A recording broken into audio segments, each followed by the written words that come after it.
Hello everyone, now we are going to talk about external forced convection. And if you remember from our previous lectures, we have said that convection problems are coupled problems of fluid and the heat flow. Okay, therefore it is very difficult to solve convection problems, and the convection problems are only specified for simple geometries like flat plate, cylinder, sphere, and a bank of tubes. Okay, we are always trying to find the h value. Okay, h value can be local h value, okay, local hx, or it can be average h value, which is shown by h bar. Okay, if you remember, we have said that if you have a flat plate and if there is a flow over it with some t infinity and u infinity, and then you will have the growth of the boundary layer, and this boundary layer will have some thickness of delta t which changes with distance away from the leading edge of the flat plate. This one is y, this one is x. Okay, and we have said that in y direction heat is only by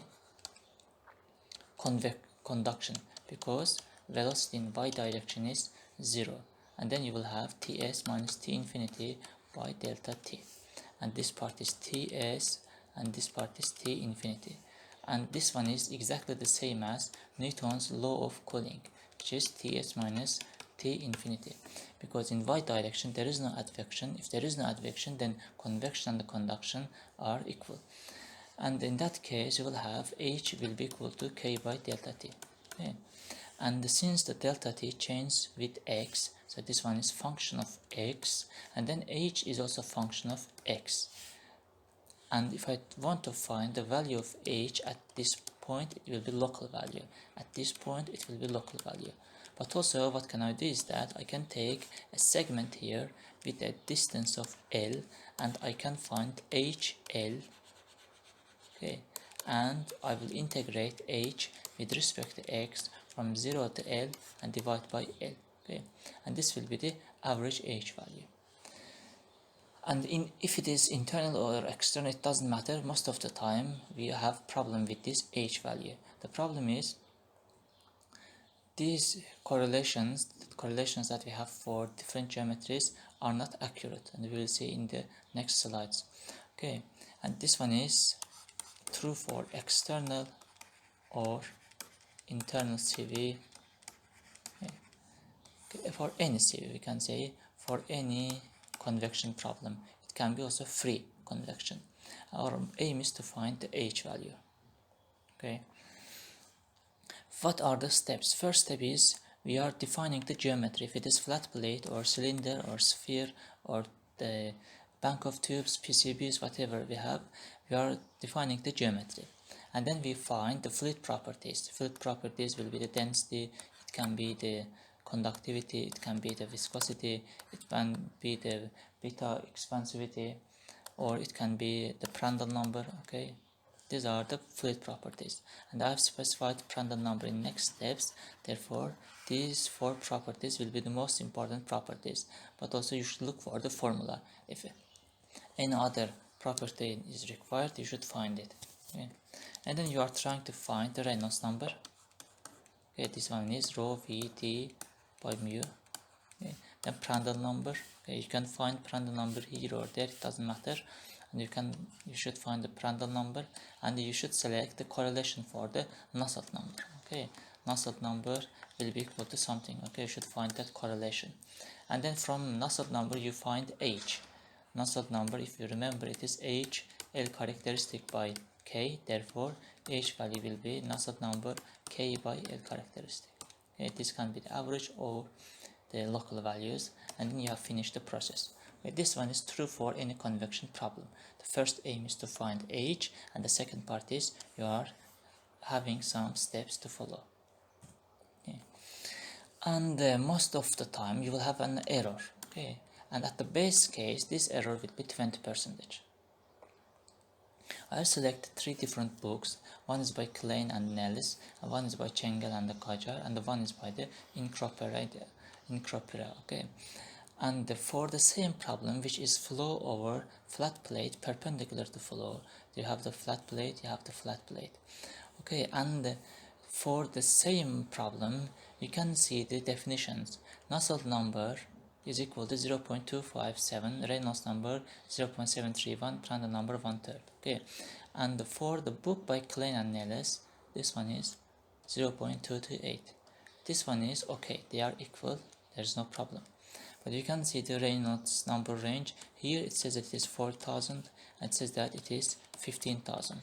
Okay? But it says that it is 6,000 and 23,000. Okay, you can see the difference of the correlation and also difference of the coefficients. Okay, if I find, for example, for 10,000, I will use this correlation. If I use this correlation, you will have different numbers because the coefficients are different. And if you go to book by Incropera, and you will see a very different case here. So here we have the front case correlation, and here you have the back part of the plate. And for the front part of the plate, which is required part for this one, for that one, because they are solved for front part, and you can see the coefficient here. You see it is very different, and you can see the same exponent here, it is also different. Okay, and the range of the Reynolds number is also different, and you can see for the same correlation, different books gives you different correlations. Okay, that's the problem for convection. And first we will look for the flat plate and then different geometries. For the flat plate, you can have the laminar flow, and if you remember from fluid mechanics, if the flow is external and internal, for external flow, Reynolds number should be less than 10 to the 5 for laminar. Okay, and if it is internal, then Reynolds number should be less than 2300 if it is laminar. Okay, and for the flat plate, you can see if it is laminar, this is the Reynolds number and this is the Prandtl number. For this range, you can use this correlation. Okay, and the correlation we mean Nusselt number is equal to this one. If it is turbulent, you can use this correlation in the range of these numbers. And to calculate the properties, we will use the film temperature. Okay, film temperature is Ts plus T infinity by 2. Okay, this is defined as film temperature. And if it is mixed means that you have laminar case and as well as turbulent case, and both of them are important. Actually, in turbulent case, you have also laminar part. Okay, but this laminar part is not very important. It is not significant with respect to turbulent part. But here, all of them are important, and therefore you will have this correlation. And then you will have the range for these correlations. And another flat plate case is that we have the laminar and the turbulent for unheated starting length. Unheated starting length means that this is the flat plate and you have started heating from here. Okay, this part is not heated and this part is the heated part. Okay, and they are at the temperature of Ts. We will use these correlations for unheated starting length. And also the range of the Reynolds number. There is not any specified Prandtl number range, and also for the properties you will use T-film. Okay. This is T-film. And again, for laminar and turbulent case, we have the flat plate with uniform heat flux. Uniform heat flux means that this is a flat plate, okay, and you are heating that flat plate. Okay, and this heat flux is uniform. Okay, uniform means it is same everywhere. So here, if you take this area here, you will have Q1. If you take this area here, the same area, so area are same. Okay, Q2, but Q1 is same as Q2. Okay, it is same at each point. Okay, point this one, that one. At any point, you have the same amount of the heat flux. Therefore, it is uniform. And for laminar case and turbulent case, you have these correlations and this range of Reynolds numbers and the Prandtl number. Again, to calculate properties, we will use the film temperature. Properties we mean density, viscosity, etc. And also you have the cylinder, the range of the Reynolds numbers and the respective correlations. Okay, if this is the range, and you will use this correlation. If this is the range, you will use this correlation. And if it is the square, and you will need this range of Reynolds number for this correlation. If this is vertical plate, again this Reynolds number, this correlation. If it is oval, and then you will have this Reynolds number and this correlation. Okay? And these are different correlations. As we have said, you will have always an error. Okay? And this step and these steps is for any CV. Okay, any CV, it means that it can be forced or it can be free. Okay, you are following the same steps. Now we have a simple example here. So we have a solar panel installed on a traffic sign. Okay, and the traffic sign dimensions are shown. The width is 0.5 and the height is 0.75. And the wind blows over it with a velocity of 32 kilometers per hour and with a temperature of 30 degrees Celsius. And the backside is insulated. If you look at a side view, you have insulation here. This one is insulation. Okay, and here you have the heat flux on it by sun. Okay, sun heat flux. Okay. And emissivity is 1, so you have epsilon as 1, and the efficiency of the solar panel is defined as electricity power divided by incident solar heat flux. Okay, and it is function of temperature, and eta is 15% at 20 degrees Celsius, so eta E at 20 is 0.15. Okay, and it drops 0.25% per 1 degree Celsius temperature. This should be increase. This one is increase. Okay. If temperature increases, efficiency drops. Okay, so you will have 0.0025 drop per 1 degree Celsius temperature increase. Okay, and the wasted solar heat flux must be dissipated. So you have the solar heat flux on it, and you are using that heat flux for electricity, and some of it is not used because you have efficiency here. Okay, and the rest should be dissipated. Okay, you have dissipation here. Okay. The dimensions of the flat plate is enough for this dissipation. And the question says that if the maximum temperature is 60 degrees, so the 60 degrees is the maximum temperature on this solar panel, find the power of the solar panel. You are not allowed to have temperature more than 60 degrees. Okay, now let's solve it. First we will write the equations on PowerPoint, and then we will use Excel to calculate it. Okay.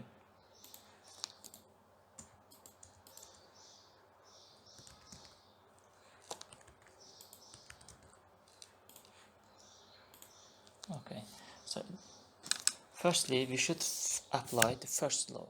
Okay, first law, and this is our solar panel.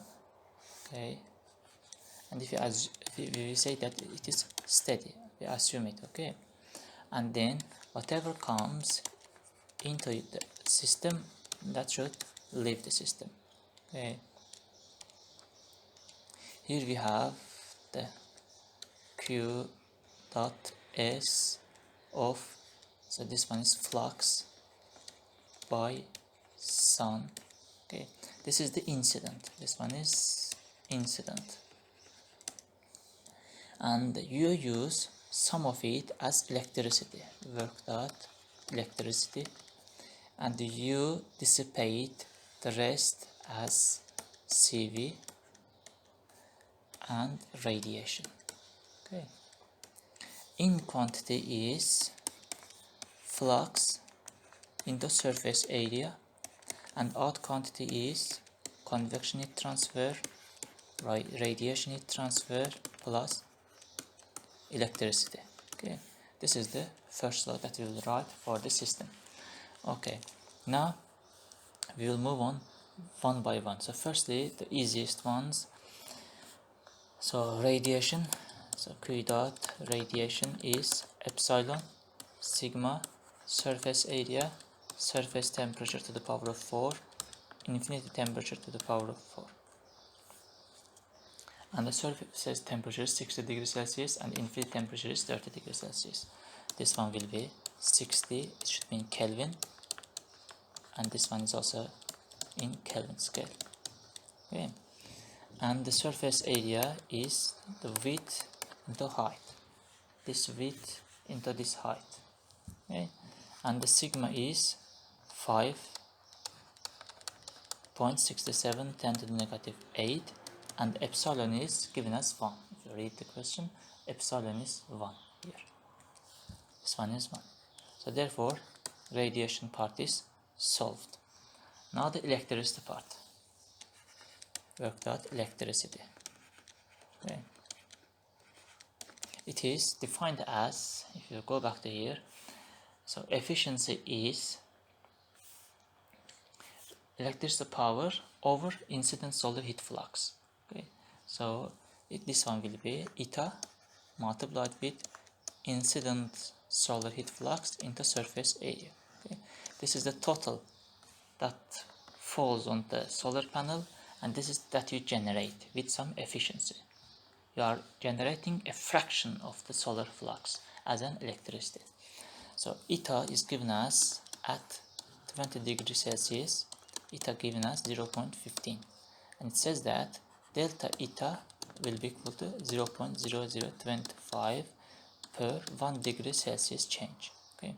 In our case, the temperature is at 60 degrees Celsius, so it means that the temperature change is 60 minus this one 20, it will be 40. Okay. And then we will have drop in efficiency, and the temperature, the eta at 60 degrees Celsius will be eta at 20 degrees Celsius minus 40, the temperature change multiplied with the efficiency change. Okay. And here you get the efficiency, and we have the Q dot, this one is unknown, and you have the area, which is W into height again. Now comes the last part, which is the convection. It will be H, again the average value, AS, TS minus T infinity.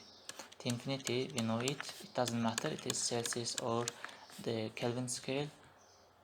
TS is 60, it is given. AS is again W into L. You can see that AS is everywhere. We can cancel it out or we can keep it, it doesn't matter. Now we'll find the H value. Okay. To find H value, we will follow the steps. Okay. First the properties, and then Reynolds number, Prandtl number, and then, okay, firstly, for this H, we should use flat plate correlations. Flat plate. And then you will have the H bar. It will be, first this flat plate, right? And then we should find the rho, we should find the mu, we should find the K, and we should find, okay, so we should find these properties, or it can be more. Okay, it depends on the question. If it is required, we should find it. We will find that T film, and the film temperature is Ts plus T infinity by 2. Ts is 60, infinity is 30, divided by 2, it is 45 degrees Celsius. And we have found the A. We have done the first step. Second step, the Reynolds number, it will be rho V.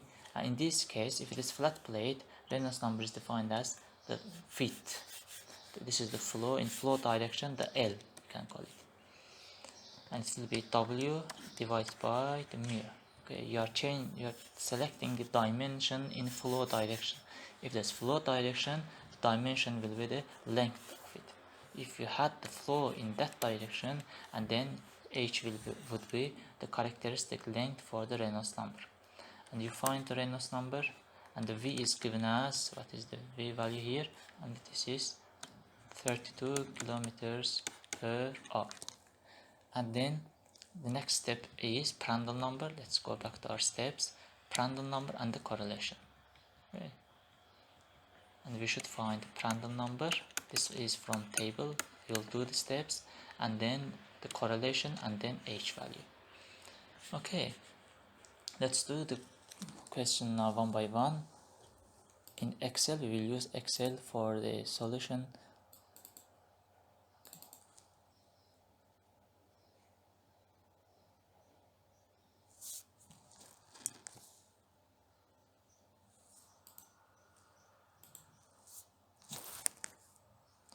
So let's write the given values.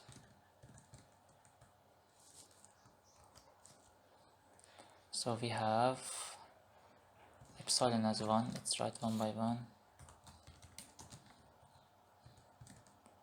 and then eta is 0.15, eta at 20 degrees Celsius. Delta eta is 0.025. Okay, Ts is 60, T infinity is, and the U infinity, and the U infinity is kilometers per hour. Okay, therefore we should convert it into meters per second, and we should divide by 3.6. Okay, and you will have the meters per second, and the W is, and H is,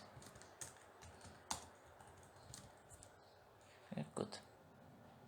You have everything written. Now first the radiation, Q dot radiation, it will be the epsilon into sigma.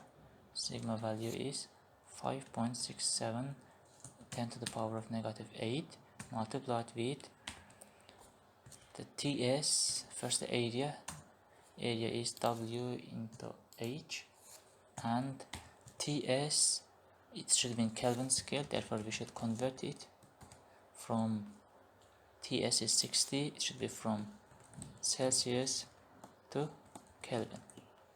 Okay, to the power of 4 minus, again you should convert it into, you have this one from Celsius to Kelvin, again to the power of 4. Okay, we have the radiation heat transfer, 82 watts. Okay, now comes the convection heat transfer. Let's find it first and then the efficiency. Okay, we will need the properties, therefore we should open the book here and go to tables. Okay, and air properties at film temperature. In our case, film temperature we have found as 45 degrees Celsius. Therefore, we'll take properties for this rho. Density is 1.109. Rho is 1.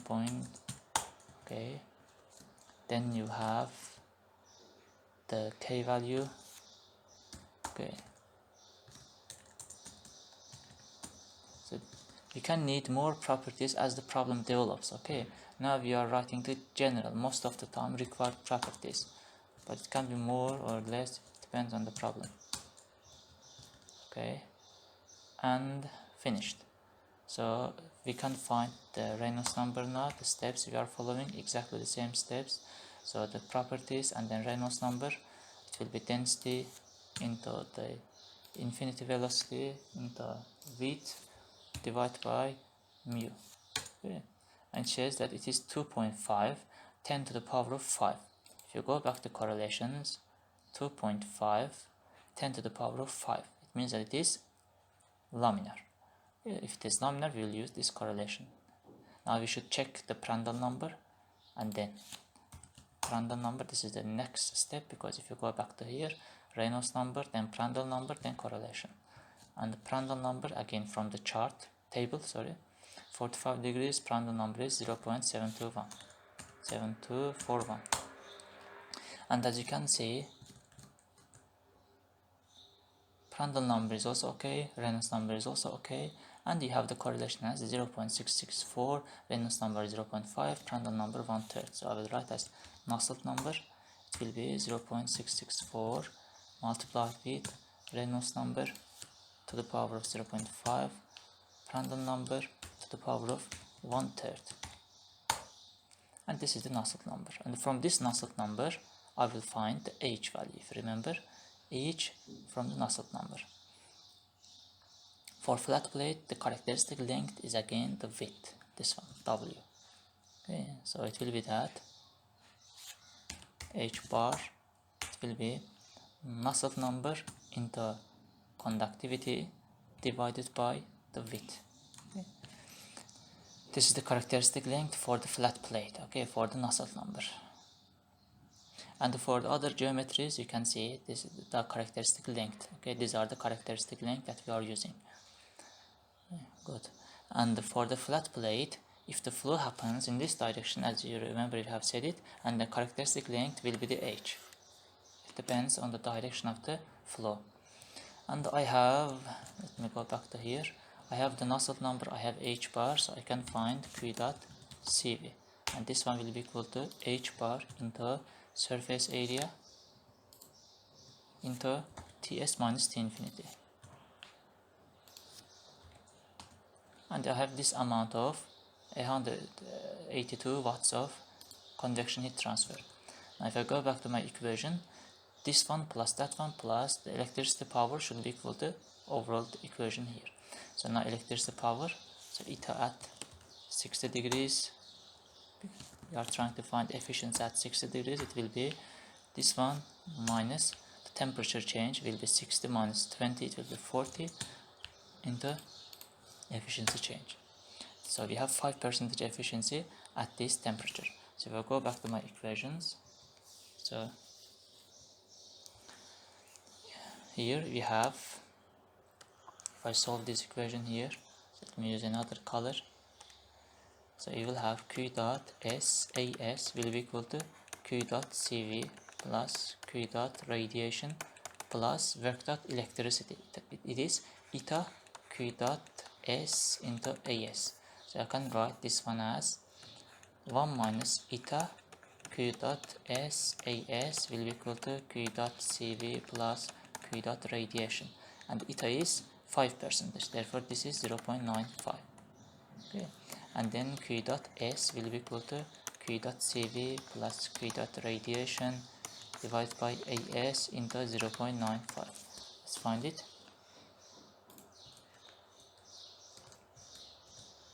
So you will have q dot sun, S means solar heat flux. It will be CV heat transfer plus radiation heat transfer divided by 0.95 into area. Area will be W into H. And this is the solar heat flux that falls on this. I'll go back to here.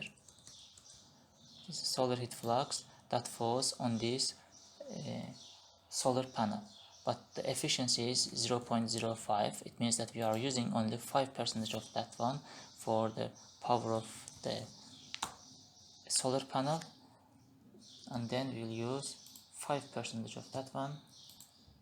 It means that 37 watts. Okay, 37 watts is used as an electric power for the traffic sign. Okay. So we have finished the external convection with this example. Thank you.